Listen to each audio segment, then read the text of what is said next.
Hello students, welcome. Today we are going to start with chapter 2, the cell.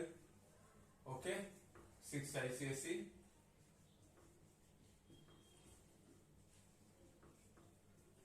The cell. तो आप लोगों ने सभी ने सेल के बारे में सुना होगा कभी ना कभी, तो है ना। तो सेल बेसिकली होता क्या है, हमारी बॉडी अलग अलग ऑर्गन्स, अलग अलग टिश्यू से बनी हुई है, लेकिन अपने बॉडी का सबसे छोटा हिस्सा अगर कोई होता है, सबसे छोटा हिस्सा अपने बॉडी का अगर कोई है, तो उसे हम लोग नाम क्या देते हैं, सेल। तो जैसे एक बिल्डिंग है ना, बिल्डिंग में अलग अलग फ्लोर्स होते हैं, फ्लोर में अलग अलग घर होते हैं, घर में अलग अलग रूम्स होते हैं। तो पूरे बिल्डिंग का जो स्ट्रक्चर है, उसका सबसे स्मॉलेस्ट पार्ट अगर कोई हम देखें तो वो होता है एक ब्रिक। ब्रिक मतलब एक ईंट जो होती है। तो ईंट, अलग अलग ईंट एक साथ आकर पूरी बड़ी सी बिल्डिंग बनाती है। उसी तरह बॉडी में अलग अलग सेल्स एक साथ आते हैं और सारे सेल्स एक साथ आके मिला के क्या बनाते हैं, अ बॉडी या फिर अ स्ट्रक्चर, है ना। तो cell is the basic unit of life. Basic मतलब सबसे छोटी चीज किसी लाइफ की है, तो वो क्या है, सेल है। मतलब the smallest structure of a life is known as cell. तो हमारे बॉडी में, तो हम ह्यूमंस के बॉडी में तो बहुत सारे सेल्स होते हैं, लेकिन कोई कोई ऑर्गेनिज्म ऐसे होते हैं जिनके बॉडी में एक ही सेल है। मतलब वो पूरा ऑर्गेनिज्म सिर्फ एक सेल से बना हुआ है। जैसे अमीबा, है ना। अमीबा का एग्जांपल जानते हैं ना हम लोग, सुना होगा आप लोगों ने कभी। या फिर हम बोलते हैं बैक्टीरिया, तो उनको हम लोग क्या बोलते हैं, what do we say to them, they are called as unicellular. मतलब the organisms that have only one cell, okay, that have only one cell are called as unicellular. And if the organism has more than one cell, अगर एक से ज्यादा cell हुआ, है ना, मोर than one,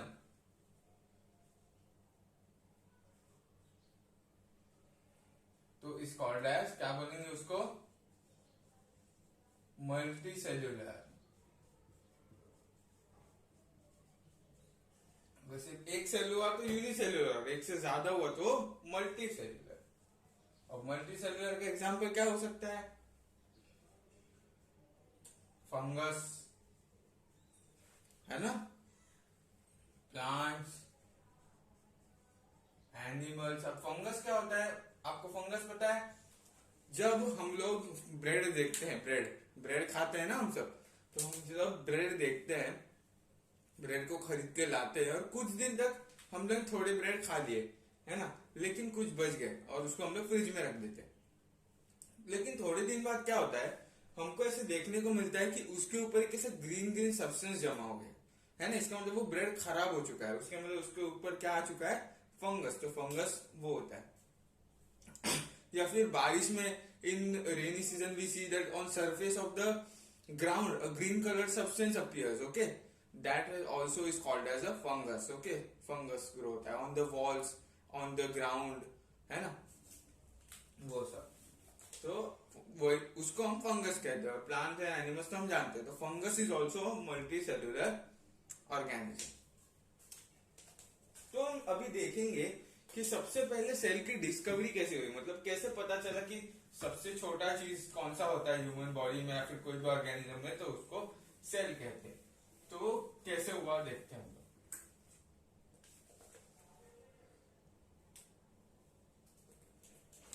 सबसे पहले एक साइंटिस्ट आया था जिसका नाम था रॉबर्ट हुक, है ना। उसका नाम क्या था, रॉबर्ट हुक। उसने क्या किया था, what did he do, he use a compound microscope. एक माइक्रोस्कोप का टाइप है, आप अपने स्कूल में देखोगे अलग अलग माइक्रोस्कोप होता है ना, सब अलग अलग माइक्रोस्कोप होते हैं। तो उसमें का एक टाइप है जिसका नाम है कंपाउंड माइक्रोस्कोप। तो उसने क्या किया, एक old bark of a tree, bark मतलब बहुत बड़ा सा ब्रांच होता है ना प्लांट ट्री का, उसका एक छोटा सा पार्ट कट करके उसको हम लोग बोलते हैं cork. Cork of a tree. तो वो पार्ट जो था प्लांट का वो डेड था एक्चुअली, जो कॉर्क था वो डेड पार्ट था। ओके, तो dead part of a tree उसने लिया, कट किया और उसने कंपाउंड माइक्रोस्कोप के अंदर उसको देखा। ओके, कंपाउंड माइक्रोस्कोप के अंदर उसने उसको देखा तो उसको ऐसा मिला कि एक स्ट्रक्चर है, उसके अंदर बहुत सारे ऐसे बॉक्सेस बने हुए। मतलब ये जो पार्ट था वो ऐसा कुछ दिख रहा था और अलग अलग उसमें बॉक्सेस थे। तो उसने क्या बोला कि and it was made up of various boxes. So he said कि the word cell is derived from Latin word, और उसने उन सब छोटे छोटे बॉक्सेस को क्या नाम दिया? सेल। ओके, तो सेल ये शब्द कहां से आया? It has come from a Latin word cellula. Cellula मतलब क्या होता है? रूम। तो उसने ऐसा देखा कि अरे बड़ा सा स्ट्रक्चर है, उसमें छोटे छोटे ऐसे रूम्स हैं, तो उसको ही जो छोटे छोटे रूम्स जैसे दिख रहा था उसको उसने नाम क्या दिया? सेल। तो उसने क्या किया था? एक dead part of the tree को लिया था, छोटा सा कट किया था, छोटा सा पार्ट लिया था dead part of the tree का। मतलब प्लांट बहुत, ट्री जो था वो अलाइव था लेकिन उसका एक ब्रांच जो था, ब्रांच बहुत ज्यादा ओल्ड जब हो जाती है तब उसको हम लोग बार्क बोलते हैं, और उस बार्क के छोटे पार्ट को हम लोग बार्क को, और दूसरा नाम है कॉक, और उसके छोटे पार्ट को उसने लिया कंपाउंड माइक्रोस्कोप के अंदर देखा तो उसको कुछ ऐसा स्ट्रक्चर दिखाई दिया। तो ये जो छोटे छोटे स्ट्रक्चर है, तो what did he give the name to that structure? He gave it the name cellula, है ना, जिससे वर्ड डिराइव कौन सा हुआ? सेल। और सेल्यूला का मतलब क्या होता है? रूम। तो इसी तरह से उसने डेड सेल को डिस्कवर किया, लेकिन he studied the dead cell, but और ज्यादा इसको फ्रूटफुल बनाने के लिए उसको ऐसा प्रूव करना था कि ये लिविंग में भी हो सकता है ना। He proved it in dead parts but he could not prove it in the living part. So क्या हुआ? उसका एक्सपेरिमेंट सही था लेकिन एकदम कंप्लीट नहीं था। तो इसके बाद एक और साइंटिस्ट आया जिसका नाम था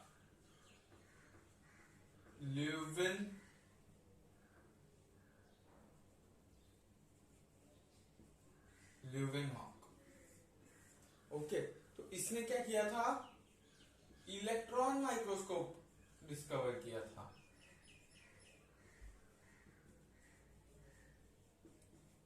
इलेक्ट्रॉन माइक्रोस्कोप मतलब ऐसा माइक्रोस्कोप जो कंपाउंड माइक्रोस्कोप से भी ज्यादा पावर का होता है ना।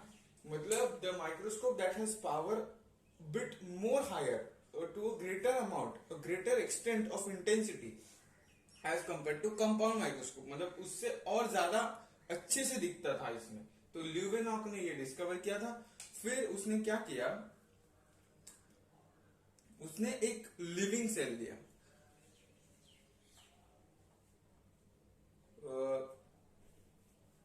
What did Leeuwenhoek do? He took the blood cells,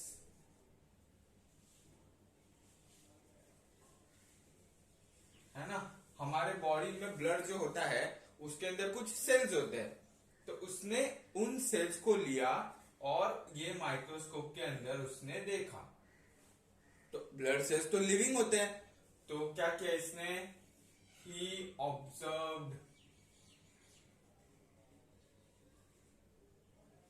observed living cells. Okay, तो ल्यूवेनहॉक ने लिविंग सेल्स को स्टडी किया था। तो लिविंग सेल कौन सा था? Blood cell. तो उसने देखा तो उसको पता चला कि अरे ऐसा कुछ तो स्ट्रक्चर होता है, the smallest structure is present. तो एंड इट इज रिस्पॉन्सिबल, है ना, मतलब ऐसे ही बहुत सारे ब्लड सेल्स आके एक साथ मिला के क्या बनता है? ब्लड बनता है, और blood is very much useful. तो the smallest structure sorry, he gave the name the smallest structure. Cell तो नाम पहले से पढ़ा था लेकिन और ज्यादा डिस्कवरी में हेल्पफुल हुआ कि ऑल द लिविंग टिश्यूज और all the living body is composed of smallest units called as cells. Okay, तो इस तरह से सेल का डिस्कवरी हुआ। तो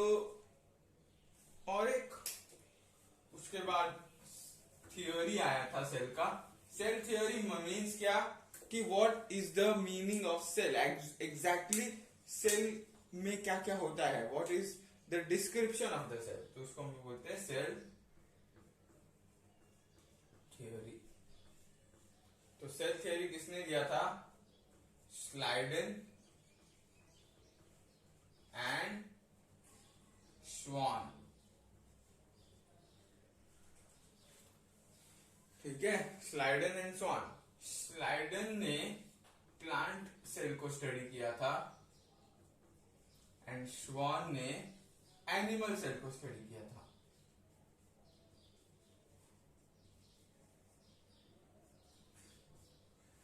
तो स्लाइडन ने प्लांट सेल को स्टडी किया, श्वान ने एनिमल सेल को स्टडी किया। दोनों ने अलग अलग से अपने अपने थियोरी के हिसाब से, अपने अपने हिसाब से बोला कि सेल ऐसा होता है, सेल वैसा होता है। दोनों का थियोरी मिला कि क्या बना है सेल थियोरी। मतलब क्या? सेल का डिस्क्रिप्शन। उनके बाद एक साइंटिस्ट आया था, रुडोल्फ वर्चाव। ये बहुत ही इंपॉर्टेंट है, okay, this part is the most important part. तो रुडोल्फ वर्चाव ने क्या बोला था? ये एक मंत्र है, जैसे मंत्र होता है ना, ओम भूर्भुवस्सुवः तत्सवितुर्वरेण्यं। हाँ, तो वैसे ही एक इस मंत्र को हमें याद करना है। रुडोल्फ वर्चाव ने बोला था ओमनिस सेल्युला ए सेल्युला। ये एक ग्रीक या फिर लैटिन वर्ड है। उसने क्या बोला था? ओमनिस सेल्युला ए सेल्युला। तो मतलब समझ आया इसका? नहीं। तो देखो इसका मतलब क्या होता है? All cells arise from pre-existing cells. All cells arise from pre-existing cells। मतलब अभी हमें सवाल आएगा कि ठीक है, ये एक ऑर्गेनिज्म है, उसका बॉडी अलग अलग सेल्स से बना हुआ है, सबसे छोटा पार्ट सेल है, लेकिन वो सेल आया कहां से, सबसे पहले आया कहां से? तो उसका जवाब रुडोल्फ वर्चाव ने दिया। व्हाट डिड ही से? He said that all the cells arise from pre-existing cells। जो भी सेल आया है वो कहां से आया होगा? एक pre-existing सेल, मतलब उसी के जैसा एक और सेल पहले आया था और उस सेल की वजह से ये सेल आया। मतलब अभी मान लो ये एक सेल है, हमने सवाल पूछा कि ये सेल कहां से आया, तो answer will be this cell has come from another cell of the same type which was pre-existing। मतलब इसके जैसा ही एक और सेल पहले था, है ना। All cells arise from pre existing cell, मतलब पहले जो सेल्स थे उन्हीं से नए सेल्स बनते हैं। मतलब all new cells come from the older cells. मतलब जो पुराने सेल्स है वो मल्टीप्लाई होते हैं, डिवाइड होते हैं और नए सेल्स बनते हैं। तो वापस से सवाल कि सबसे पहला, अभी इंसानों में बात करें, इन ह्यूमंस, सबसे पहले अगर बेबी बॉर्न होता है तो उसमें एक सेल बनता है, तो वो सेल कहां से आया? सिंपल सी बात है, बेबी कैसे बनता है? रिप्रोडक्शन से। तो रिप्रोडक्शन में क्या होता है? मेल का सेल प्लस फीमेल का सेल एक साथ आता है, ओके। मेल का सेल आया, फीमेल का सेल आया, दोनों सेल फ्यूज हो गए और बना एक सेल। इसको हम लोग बोलते हैं जाइगोट, है ना। तो first cell of the baby, मतलब जैसे बॉर्न हुआ तो उसमें जैसे ही बेबी बन रहा है, बनना स्टार्ट हुआ, उसमें सबसे पहला सेल बना तो वो था एक सेल। तो ये भी कहां से डिराइव हुआ? इसके पहले कुछ सेल्स थे वो एक साथ आए तब जाके बना। तो इससे प्रूव होता है कि all cells arise from the pre existing cells. मतलब जो भी सेल्स आते हैं वो उसके पहले जो सेल्स हैं उनसे ही बने हुए हैं, okay. And one more thing, study of cells is known as, yes, study of the cells is known as cytology।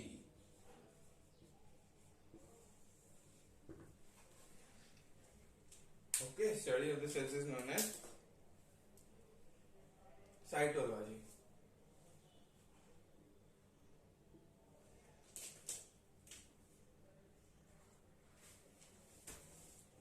तो यहाँ सेल थियरी खत्म हुई। अब हम देखेंगे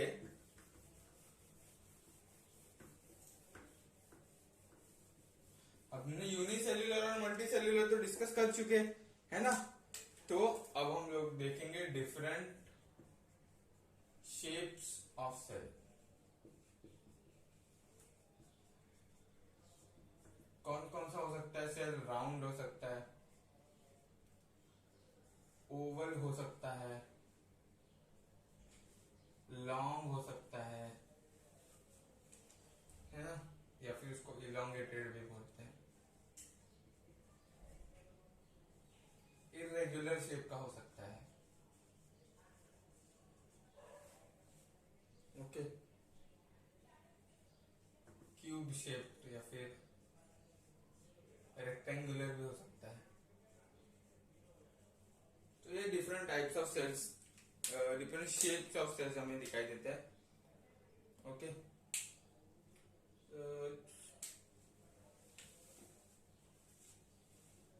चलो राउंड सेल्स का अगर हम लोग एग्जांपल देखें तो राउंड सेल का अगर एग्जांपल देखें तो अपन लिख सकते हैं पैरेनकाइमा।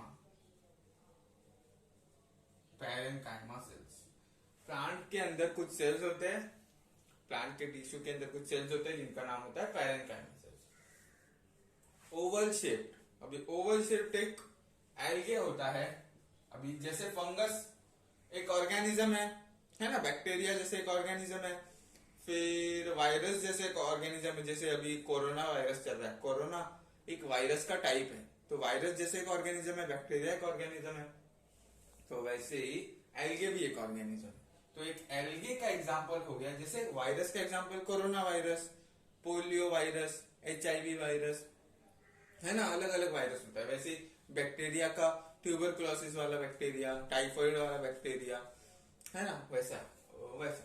तो हाँ, वैसे ही एल्गे का एग्जांपल है यहाँ पर क्लैमिडोमोनास।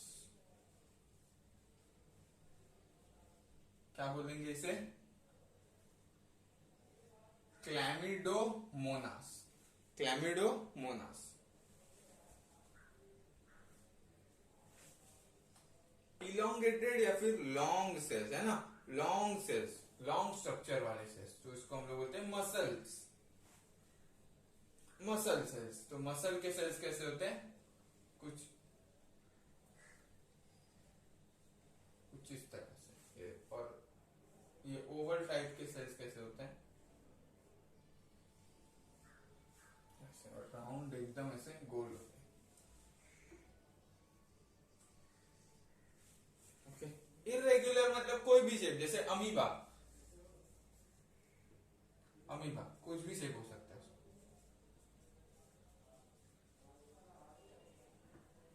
क्यूब या फिर रेक्टेंगुलर सेल्स, है ना, तो किसके? लीफ के कुछ सेल्स होते हैं, leaf cells, they are cube और रेक्टेंगुलर। तो these were about the sizes of the cells. Okay, sorry, shapes of the cell. Note down कर लो इसे।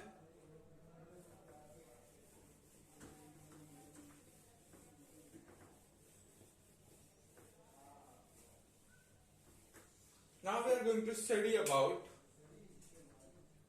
sizes of the cell. Okay, तो साइजेस में सबसे लार्जेस्ट साइज का अगर कोई सेल है तो कौन सा है लार्जेस्ट? वो है egg of N ostrich.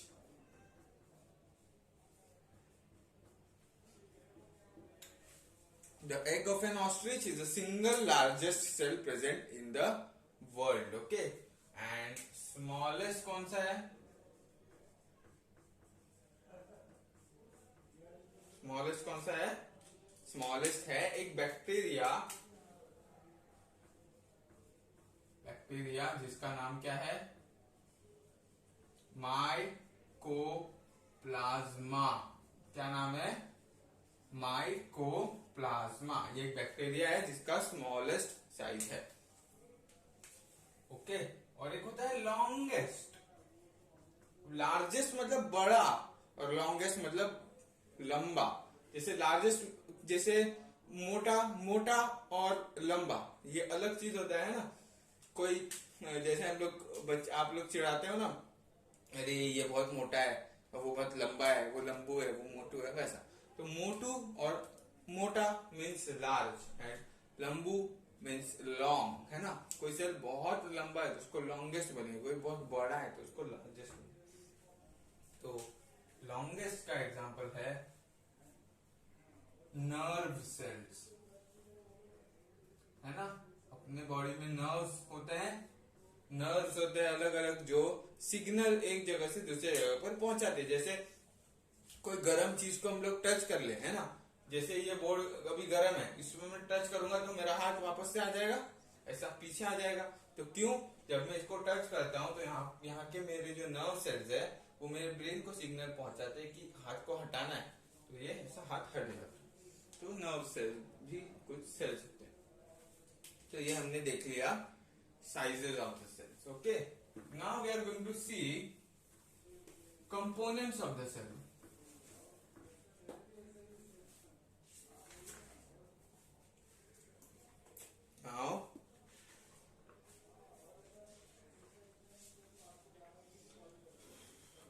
Now we are going to see components of the cell.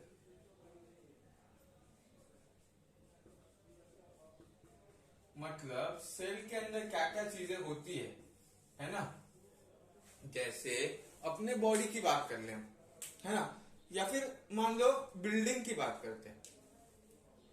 मान लो बिल्डिंग एक सेल है, ओके। अब चलो ठीक है, दूसरा एग्जांपल देखते हैं।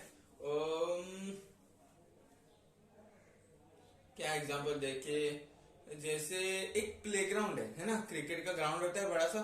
मान लो वो एक बड़ा सा सेल है, मान लो क्रिकेट का ग्राउंड है, वो एक बड़ा सा सेल है। तो उसमें क्या, क्रिकेट के ग्राउंड में हमें क्या क्या देखने को मिलता है? बाउंड्री देखने को मिलती है ना, बीच में पिच देखने को मिलता है, फिर इसके आजू बाजू में प्लेयर्स देखने को मिलते हैं, अलग अलग प्लेयर्स देखने को मिलते हैं ना।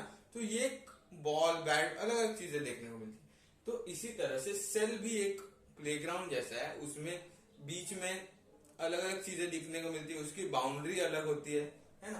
तो वो अलग अलग चीज हम लोग देखेंगे, लेकिन तीन इंपॉर्टेंट चीज, थ्री मोस्ट इंपॉर्टेंट चीज, things that we are going to see over here is cell membrane.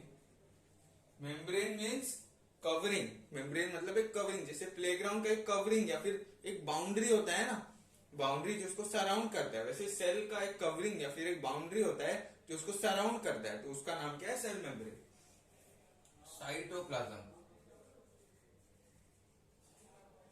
And nucleus. जैसे प्लेग्राउंड या फिर क्रिकेट ग्राउंड में ग्रास होता है, पूरी जगह पूरे ग्राउंड में ग्रास फैला होता है, तो उसी तरह से सेल में भी पूरी तरह से क्या फैला होता है? साइटोप्लाज्म, है ना। साइटोप्लाज्म जो कि एक जेली जैसा सब्सटेंस होता है। तो जैसे प्लेग्राउंड में पूरी तरह ग्रास है, इस सेल में पूरी तरफ साइटोप्लाज्म है अंदर की तरफ, okay, inside. And as the same way as a playground और cricket ground contains a pitch at the centre where major activity, जहां पर पिच प्रेजेंट होता है सेंटर में, जहां पर सबसे मेन काम, उस क्रिकेट ग्राउंड का सबसे मेन काम मतलब क्रिकेट खेला जाना, है ना, सबसे मेन काम वही पिच पे होता है। पूरे प्लेग्राउंड का मेन काम है खेलना या फिर मैच होना, तो वो कहां पर होता है? वो पिच पे होता है। वैसे ही एक सेल के अंदर बीच में एक स्ट्रक्चर होता है जिसका नाम है न्यूक्लियस, जहां पर सबसे मेन काम होता है सेल का, ओके। तो वो क्या काम है हम लोग बाद में देखेंगे, लेकिन nucleus is the most important part of the cell, you should remember this, okay. तो ये 3 important parts of the cell हो गए। तो हम लोग एक एक करके सिंगल सिंगल पार्ट्स को देखेंगे। सबसे पहले सेल मेम्ब्रेन के बारे में एक एक पॉइंट्स हम लोग लिखते चलेंगे। चलो, तो सेल मेम्ब्रेन, तो it is made up of phospholipid layer, phospholipid. अब ये मत याद रखो, चलेगा, ठीक है। फॉस्फोलिपिड एक केमिकल कंपाउंड है। Next, it is the outer most या फिर it is the surrounding boundary of cell which is protective in function।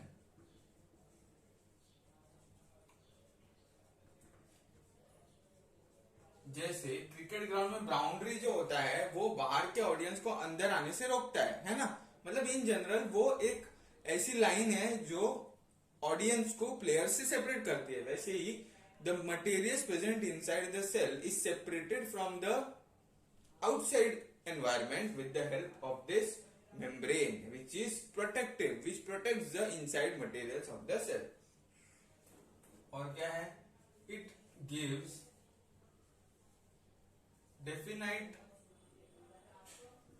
shape to the cell।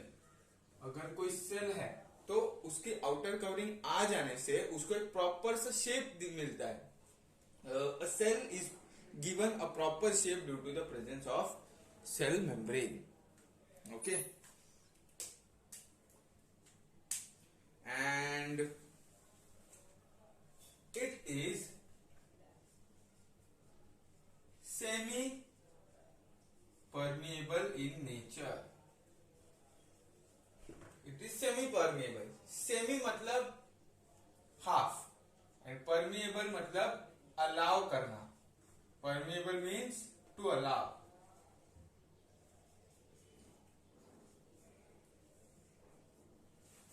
now semi permeable मतलब क्या है, ये सेल है और ये इसका आउटर कवरिंग क्या है, सेल मेम्ब्रेन, या फिर इसका दूसरा नाम है plasma membrane. Okay, cell membrane या फिर प्लाज्मा मेम्ब्रेन। तो बाहर से कोई सब्सटेंस अगर अंदर आना चाहता है,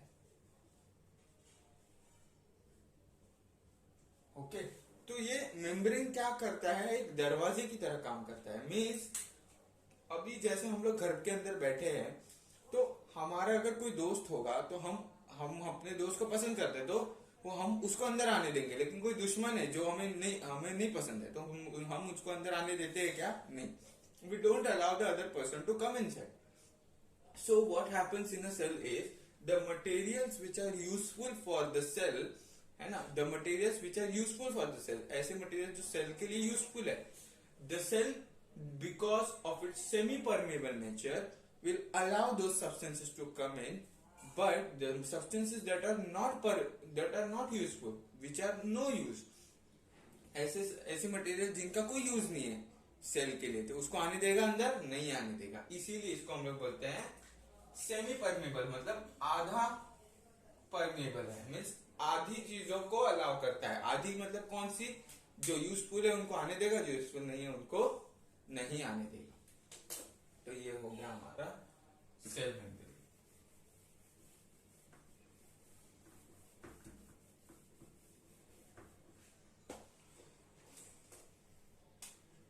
यहां पर एक चीज हम लोग लिखेंगे, in plant cell the outer most covering of the cell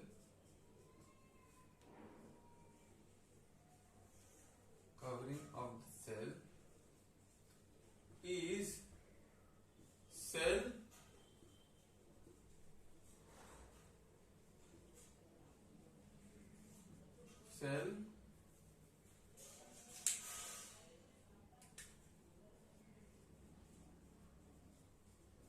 wall and not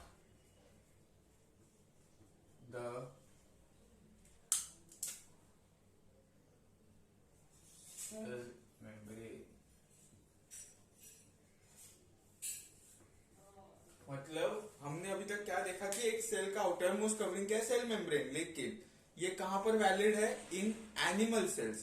plant cells में क्या होता है, outer most covering is not cell membrane, पर the outer most covering is cell wall. तो प्लांट का स्ट्रक्चर कैसा होगा?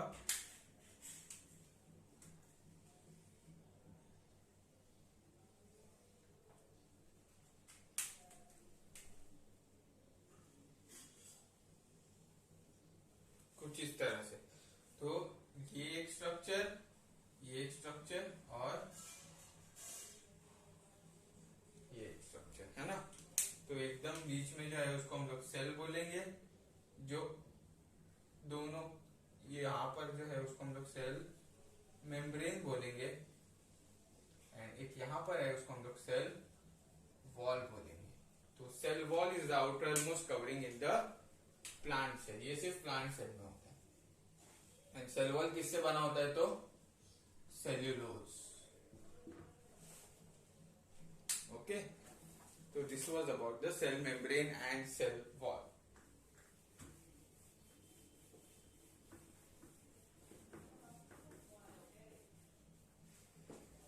Now we are going to study about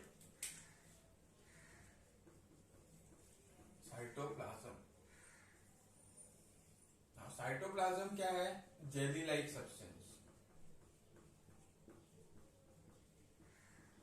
Cytoplasm is a jelly like substance present inside the cell. अब उसमें क्या होता है? Different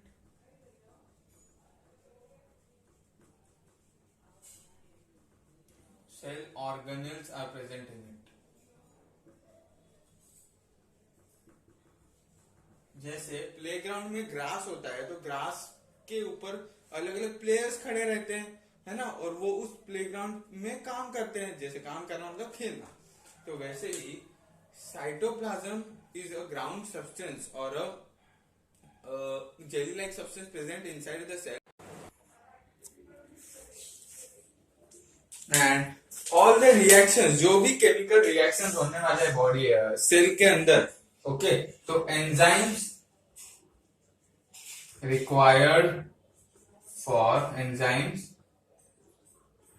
required for cellular reactions or for cell reactions are present over here. Here मतलब कहां पे? Cytoplasm, है ना। Here means in cytoplasm. Cytoplasm में इसके एंजाइम्स मतलब क्या होता है? ऐसे सब्सटेंसेस या फिर ऐसे प्रोटीन्स जो कि सेल के रिएक्शन में हेल्प करने वाले। तो वो हो गया।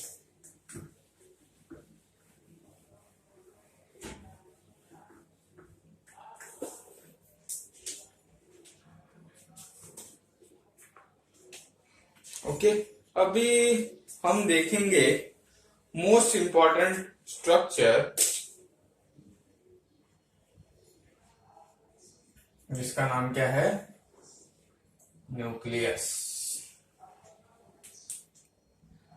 Nucleus is the most important structure present in the cell. Okay, it is surrounded by a membrane called as nuclear membrane.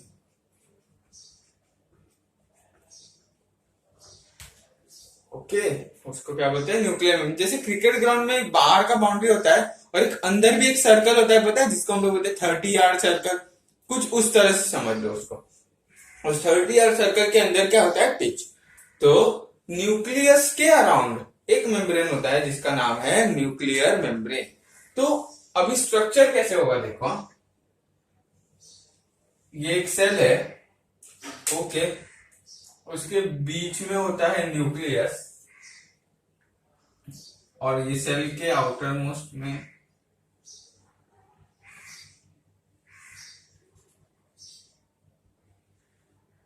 Covering बना देते हैं।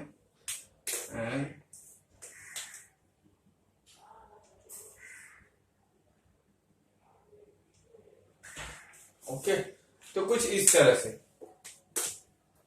ये वाला एनिमल सेल बनाया मैंने, ठीक है। एनिमल सेल का आउटर मोस्ट कवरिंग होगा सेल मेम्ब्रेन, उसके थोड़ा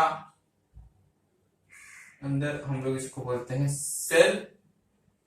ये क्या है? और ये क्या है, तो ये जो ब्लू वाला मैंने बनाया है अंदर, उसका नाम है न्यूक्लियस, जो कि राउंड है ना, सर्कल है या फिर राउंड है और सेंटर में प्रेजेंट है, और उसके अराउंड एक मेम्ब्रेन है जिसका नाम है न्यूक्लियर मेम्ब्रेन।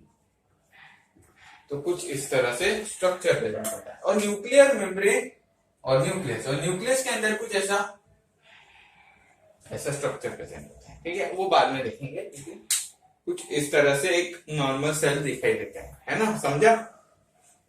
तो ये हो गया अपना एक डायग्राम।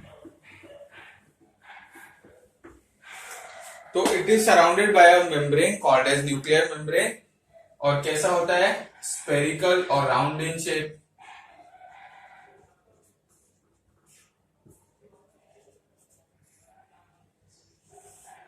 स्फेरिकल या फिर राउंड इन शेप होता है, and matrix of nucleus is called nucleoplasm. जैसे सेल के अंदर, सेल का जो पूरा मैट्रिक्स था उसको हम लोग क्या बोल रहे थे, साइटोप्लाज्म, वैसे ही न्यूक्लियस के अंदर का जो मैट्रिक्स है उसको हम लोग क्या बोलेंगे, न्यूक्लियोप्लाज्म, है ना, मैट्रिक्स मतलब सब्सटेंस। एंड ये हो गया यहां पर, और कुछ कैरेक्टर्स लिखते हैं न्यूक्लियस के। इट कंटेन्स, न्यूक्लियस की बात कर रहे हैं, ठीक है, इट कंटेन्स, उसके बाद container, it contains chromatin network which is thread like।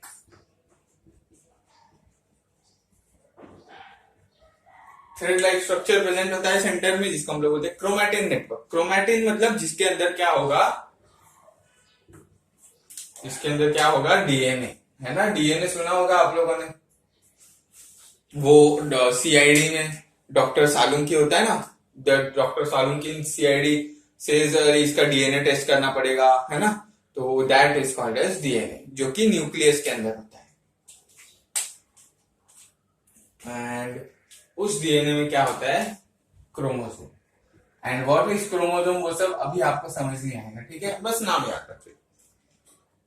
Chromosome basically होता क्या है कि उसके ऊपर प्रेजेंट होता है एक ऐसा सब्सटेंस जो अपना कैरेक्टर कंट्रोल करता है। जैसे हेयर का कलर है ना, हम लोग देखते हैं कि हमारा जो स्किन का कलर है, हेयर का कलर है, बॉडी का जो स्ट्रक्चर है, फेस का जो शेप है, वो अपने पेरेंट्स से बहुत हद तक मैच करता है। ऐसा क्यों, क्योंकि उनके जो जीन्स है ना, उनके जो जीन्स, पहनने वाली जीन्स ने, जो क्रोमोसोम के ऊपर जीन्स होते हैं, ओके, GENES, जीन्स जो होते हैं क्रोमोसोम के ऊपर, ओके, तो क्रोमोसोम के ऊपर जो जीन्स होते हैं वो कहीं ना कहीं हमारी जो जीन्स है कहीं ना कहीं उनसे आए हुए हैं, है ना, तो उनसे मैच करते हैं, इसीलिए हमारे अंदर उनके जैसे कैरेक्टरिस्टिक्स दिखाई देते हैं। तो क्रोमोसोम का काम क्या है, टू इनहेरिट या फिर to transfer characters from one generation to another. Okay, तो ये हो गया स्ट्रक्चर न्यूक्लियस के अंदर का मटेरियल। न्यूक्लियस का फंक्शन क्या है,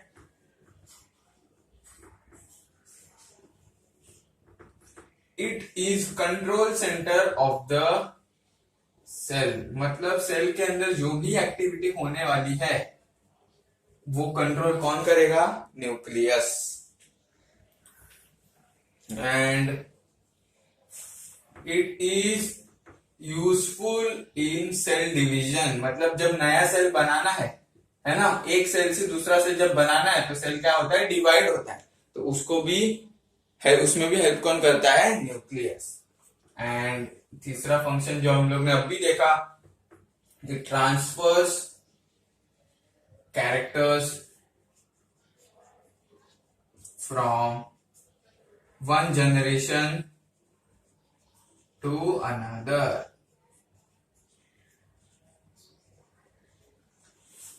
ओके, तो ये 3 फंक्शन हम लोग ने देख लिए।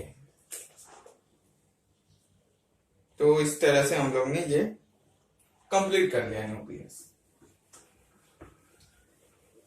अभी हम अलग अलग सेल ऑर्गेनेल्स देखेंगे। ओके, सेल ऑर्गेनेल्स मतलब ऐसे स्ट्रक्चर्स जो सेल के अंदर प्रेजेंट होते हैं। जैसे एक हमारा पूरा बॉडी है, अलग अलग ऑर्गन से बना हुआ है ना। ऑर्गन अलग अलग टिश्यू से बना हुआ है, अलग अलग टिश्यू अलग अलग सेल से बना हुआ है। तो उसी तरह से जैसे हमारा बॉडी ऑर्गन से बना हुआ है, वैसे हर एक सेल के छोटे छोटे अलग अलग ऑर्गेनेल्स होते हैं। जैसे ह्यूमन बॉडी पूरी तरह से काम करता है कैसे, हार्ट ब्लड पंप करता है, फिर स्टमक फूड डाइजेस्ट करता है ना। लिवर डाइजेशन में हेल्प करता है, किडनी एक्सक्रीशन में हेल्प करता है, लंग्स रेस्पिरेशन में हेल्प करता है। तो हर एक ऑर्गेनल का छोटा छोटा काम होता है। उसी तरह से सेल के अंदर अलग अलग ऑर्गेनल्स छोटे छोटे स्ट्रक्चर होते हैं which perform their specific function so that the complete cell may perform as a unit, है ना। this complete cell may perform very efficiently so that the cell can perform properly and give out its function so that our body may function properly. so ऐसे ही कुछ एक cell organelle है जिसका नाम है plastid, है ना, उसको हम लोग स्टडी करते हैं। तो सबसे पहले तो प्लास्टिड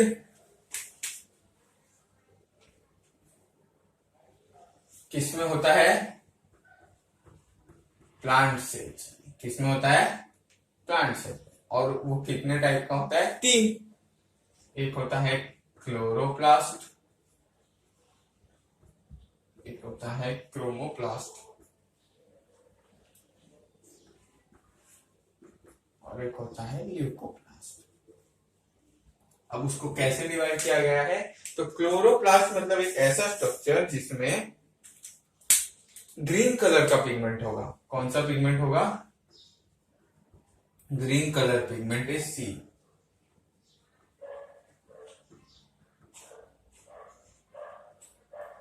क्रोमोप्लास्ट मतलब different colours of pigment is see. इसमें कलरलेस पिगमेंट्स मतलब क्या, एकदम व्हाइट, कलरलेस या फिर व्हाइट। तो ये अलग अलग है। एंड इसका काम क्या होता है क्लोरोप्लास्ट का, फोटोसिंथेसिस मतलब टू प्रिपेयर फूड, है ना, फूड को प्रोड्यूस करना। प्लांट फूड प्रोड्यूस करते हैं, तो फूड को प्रोड्यूस करना उसको हम लोग बोलते हैं फोटोसिंथेसिस। इसका काम क्या है, यस, स्टोरेज बेसिकली। और इसका भी काम है स्टोरेज करना। इसमें अलग अलग कलर्स कौन कौन से हो सकते हैं, येलो, ऑरेंज एक्सेट्रा। ल्यूकोप्लास्ट मतलब कलरलेस, जो कलरलेस दिखाई देता है, और उसका काम भी है स्टोरेज करना। तो इन जनरल प्लास्टिड 3 टाइप का होता है, क्लोरोप्लास्ट, क्रोमोप्लास्ट, ल्यूकोप्लास्ट। क्लोरोप्लास्ट का काम है फोटोसिंथेसिस करना, क्रोमोप्लास्ट का स्टोरेज, और इसका भी स्टोरेज। ओके, ये हो गया।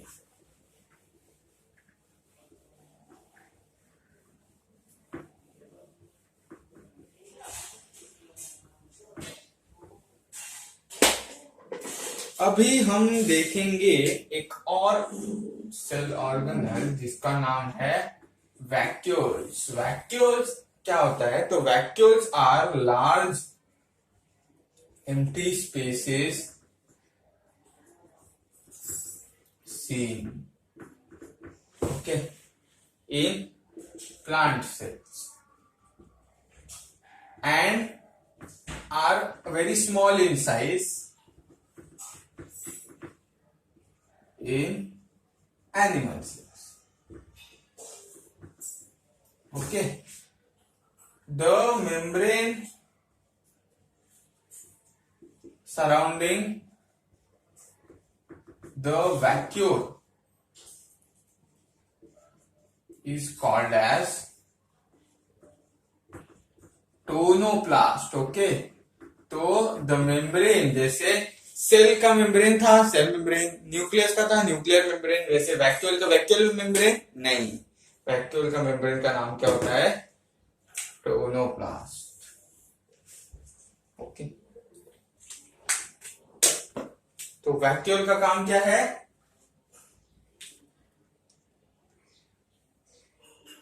Storage of cell sap. Cell sap मतलब क्या? वाटर, है ना, सेल के अंदर का वाटर, उसका मिनरल्स, फिर उसके अंदर का वेस्ट, ये जो सारा चीज है वो कौन स्टोर करके रखता है? वैक्यूल्स। ओके, तो ये सब काम हो गया वैक्यूल्स का। एंड अनदर फंक्शन हम लोग बोल सकते हैं कि टर्जिडिटी मेंटेनेंस, मतलब जो सेल के अंदर टर्जिडिटी मेंटेन करना, मतलब अलग अलग वाटर, मिनरल्स और आयंस का कॉन्सेंट्रेशन जो है वो मेंटेन करना, उसको हम लोग बोलते हैं टर्जिडिटी मेंटेन करना। ओके, तो यहाँ पर हमने ये चैप्टर खत्म कर दिया है। ओके, आपके लिए एक होमवर्क है आपके टेक्स्ट बुक में ऑन पेज नंबर 28। ओके, यहाँ पर मैं लिख देता हूं homework page number 28।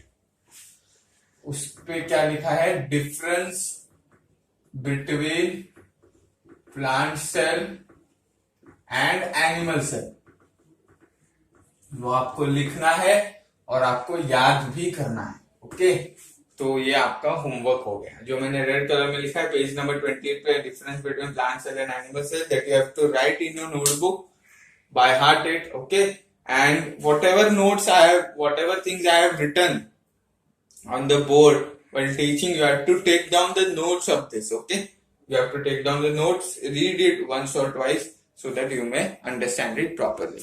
Okay, I hope you might have enjoyed, and yes,